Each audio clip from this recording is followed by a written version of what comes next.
Hi class. So up next we're going to talk about risk. The risk of Airbus overall as a company and its risk assessments and kind of what they do to combat those risks. Don't worry, I'm still here. I'm just going to take my distracting face off of the top of our presentation. So Airbus risk assessment. So I'm breaking this up in a few different ways. We have cost and hazard. These are the financial risks that come within this industry and the hazardous risks that also come along with this industry.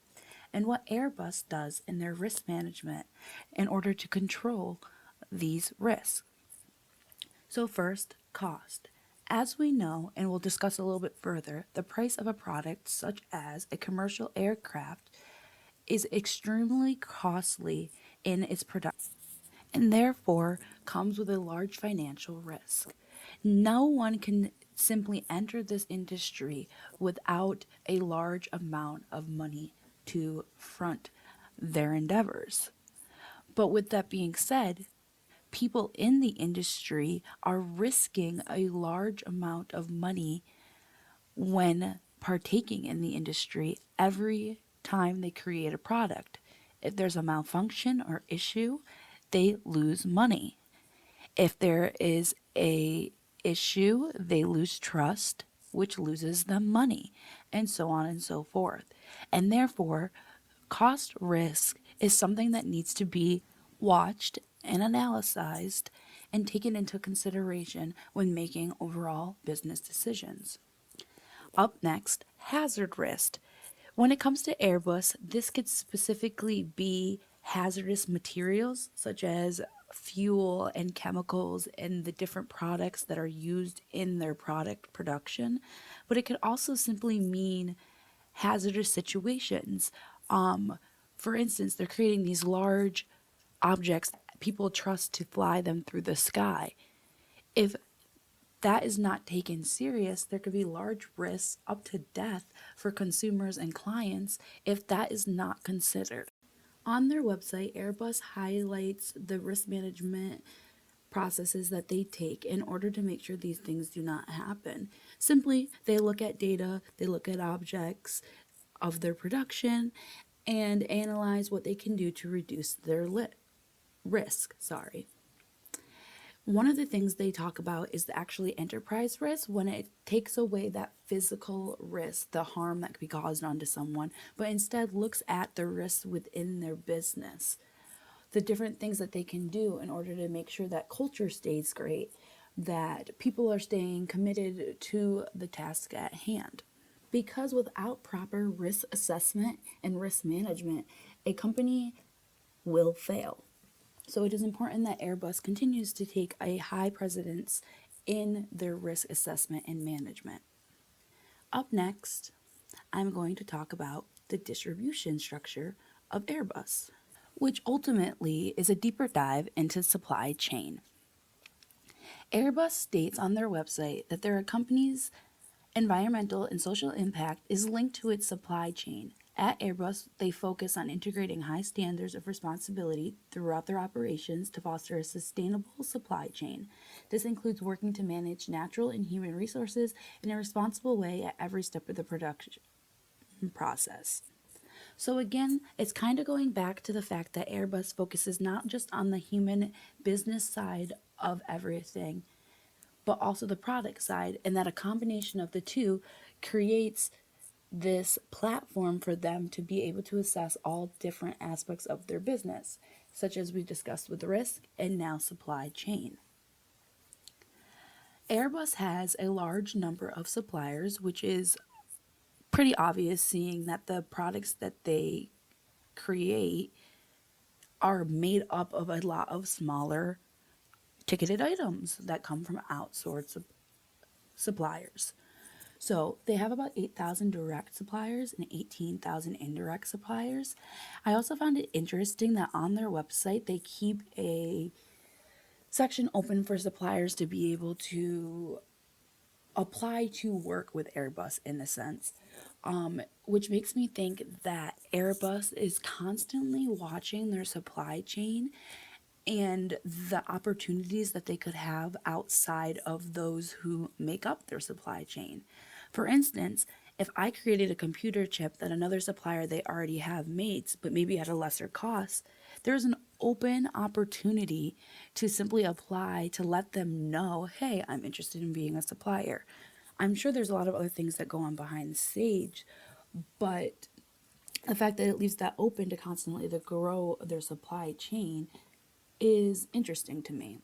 With that being said, they make sure to note that there is a supplier code of conduct that all suppliers they work with must withhold. And some of those things that part of the code of conduct is listed here.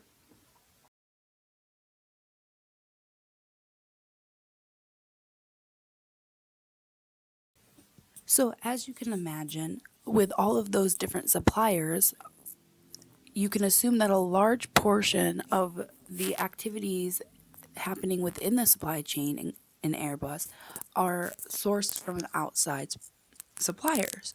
So, specifically for Airbus, there's about 80% of their activities within their supply chain are sourced from outside of their own company.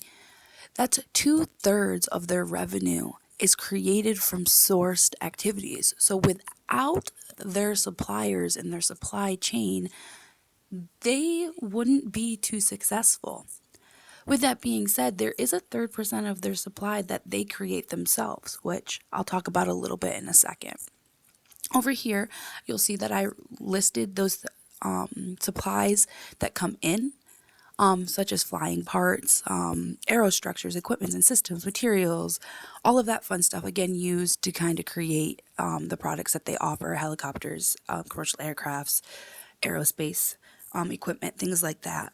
But also specialized ITs and services, those computer chips, all of that fun stuff kind of comes in and creates a large portion, again, 80% of their supply chain.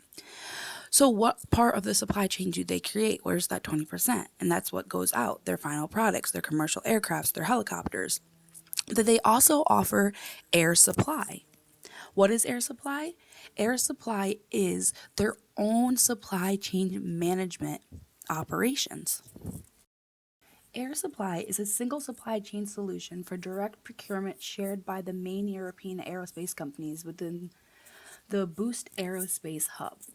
So, is Air Supply simply Airbus? No. It is made up of a few different corporations that kind of collaborated together to produce one solution, standardized one platform supply options for other businesses.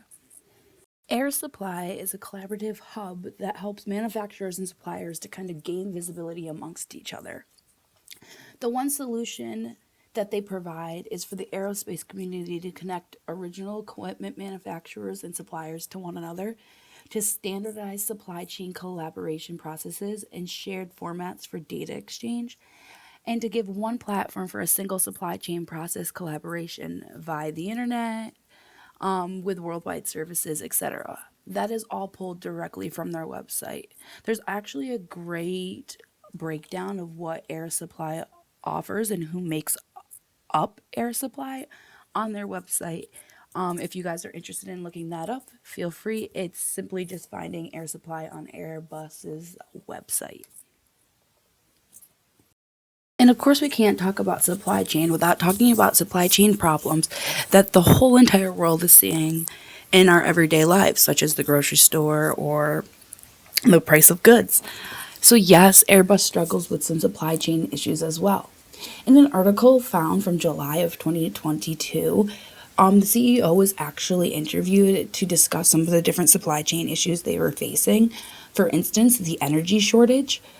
So obviously, Airbus creates large aircrafts that uses a lot of fuel or energy to get those products up and off the ground. And they were concerned with the price of this fuel and where it was kind of going. And the CEO had mentioned that even considered letting people work from home again, their employees working from home again after COVID, to help with this energy shortage.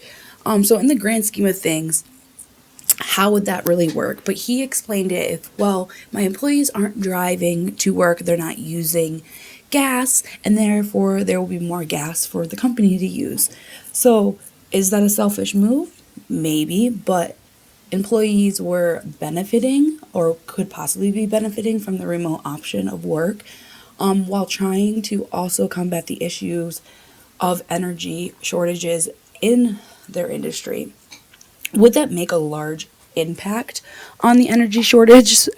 Probably not. There's not enough employees working at Airbus to solve the energy shortage problem across the world. They're still going to have to pay the higher prices, but it was, I guess, a good tactic to kind of look at, or at least the CEO thought so. In this article, they also talked about how Airbus had 26 gliders just sitting on their tarmac. It reminded me kind of the video we had watched in class, with all of those trucks that were just sitting in a lot without chips and they had no place to go. They couldn't be sold. The same thing was happening with Airbus. They had 26 gliders just sitting there because they didn't have engines. You cannot fly an aircraft that does not have engines. And this, of course, is a blatant error or problem, sorry, not error, that Airbus had to face. And that was kind of alarming since they had already had targeted projections that they wanted to meet. In our last presentation, we actually talked about some of the projections that Airbus was hoping to have. I believe they wanted to have 65 aircrafts made a year by 2025, or no, 2023, and they wanted to have 75 made by 2025. Well, how are they going to make those large number of aircrafts when they can't even get the engines in the current aircrafts they have? So they're going to fall way below the projected number of aircrafts they were hoping to make, simply because supply chain just wasn't there. And of course, like every other place in the world as well, there's labor shortages. We don't think about labor necessarily as a supply chain issue, but if there is no labor, there is no supplies. There's no suppliers. So Airbus did mention that they were facing labor shortages as well, which ultimately can affect that projected product numbers that they had for 2025 as well. So that is something that Airbus is currently working on, or was working on, as of July of 2022. And seeing that we know that the world is coming out of this supply shortage fairly slowly, if at all, I'm sure they may still also have aircrafts sitting on the ground instead of being sold. So that is a large issue that they need to defeat. So up next, we are going to talk about Porter's 5 forces. So up first in the Porter's 5 forces is competition in the industry. So some of the competitors that Airbus has is Bombardier, Lockheed Martin, Gulfstream Aerospace, General Dynamics, which is local, so that's cool, and Boeing.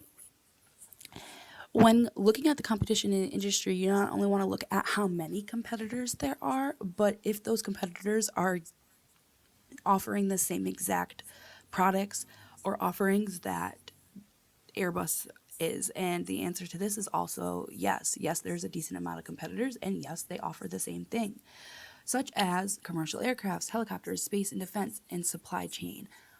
Do each of the competitors offer all 4 of these offerings? No, not necessarily, but all of their competitors combined do offer all the same products and offerings that Airbus offers, which new entries into the industry need to consider.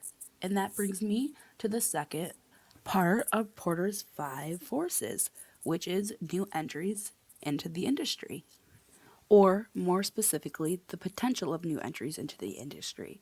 So let's look at it from a cost standpoint.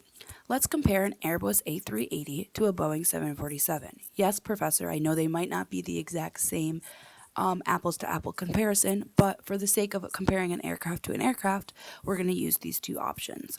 So an Airbus A380 costs about $169.5 million to create, and a Boeing 747 costs about $350 million to create. So if you are interested in entering into this industry, you have to consider that the cost of one product is extremely high. I don't know many people hanging around with that kind of money to just enter into the industry, creating multiple. As I've mentioned before, Airbus is looking at creating 75 different aircrafts. at a dollar value of this high, it's not very easy for a new person to kind of walk into the industry unless they have that kind of money hanging around. Not to mention that because of the high cost, it comes a high cost risk of failure, meaning, yes, you want to enter this industry, but as a newbie, are people going to trust that your product is up to par with those competitors in the industry? If not, then you're putting a lot of money in front of you that you might just simply lose. And because of that, new entries might not come. The next part of the Porter forces is power of suppliers. Tongue tie. How much power do the suppliers have in this industry? As we've discussed, there's a large number of suppliers that make up products for Airbus. I think we mentioned there's about 8,000 direct and 18,000 indirect suppliers that create about 80% of the source activity within their supply chain. So, yes, the pliers, why do I keep saying pliers? The suppliers have some power in this industry. They create all sorts of supplies and materials needed for Airbus to be successful. And each of those suppliers offers specialties like computer chips and engines and specific fuel, and therefore backing the power of the suppliers. The more specialized a supply is, the more power that supplier has. 80%, as we mentioned, of their activities in their supply chain are outsourced. Therefore, powers hold a substantial amount of power in the supply chain. And like I mentioned, they have 26 aircrafts sitting on the ground because supply chain is an issue. And therefore, the suppliers have a hold on their overall business. Now, suppliers are a large portion of things to consider, so aren't customers. What about the power of customers? So, Airbus has a global customer base. Who buys from Airbus? Here is listed a few commercial aircraft clients that work with Airbus. There's actually a few on there that are well known to us: JetBlue, Frontier. So, how much power does the customer have? How many options do they have? Can they go to Boeing to purchase their flights, their aircraft? Sorry, yes, they can. But also, what is the cost of which Boeing is versus Airbus? As we saw before, substantially higher. So that allows Airbus to kind of have a little bit more power over customers. But if customers aren't purchasing the aircrafts from Airbus and instead are purchasing it from someone else, then ultimately more gliders are going to sit on the ground. So, as always, customers have a large power, but how much do they have in this industry? That's something that Airbus needs to consider and look at on a regular basis to make sure that they are giving the best possible options to their customers and limiting the power of which the customer has in order to stay at the top of their industry or within the top of their industry. Because if the customers have more power, the customers can set prices and therefore lower revenue and therefore ruin the business. So it's a constant battle of making your client or customer happy, but making sure that there is an even balance and power. And lastly is threats of substitutions. So what is there instead of Airbus? Airbus creates commercial aircrafts, helicopters, aerospace and defense equipment. And while they have competitors that can substitute them, what other products do they have that can replace them? So bus, train, car, boats. I don't know why it's listed twice here, but extra emphasis, I guess. But what is the chances that these forms of transportation replace aircrafts altogether? Slim to none. So, I think they just have to look at the competitor options as substitutes more so than actual other transportation options. So I would say the threat of substitutions is low. I'm now going to pass it back to my group mates. Thank you so much for listening to me virtually, and I wish you all the best of luck. If you have any questions for me, feel free to send me an email and I'd be more than happy to help. But I'm pretty sure my talented group mates can help as well. Thank you so much.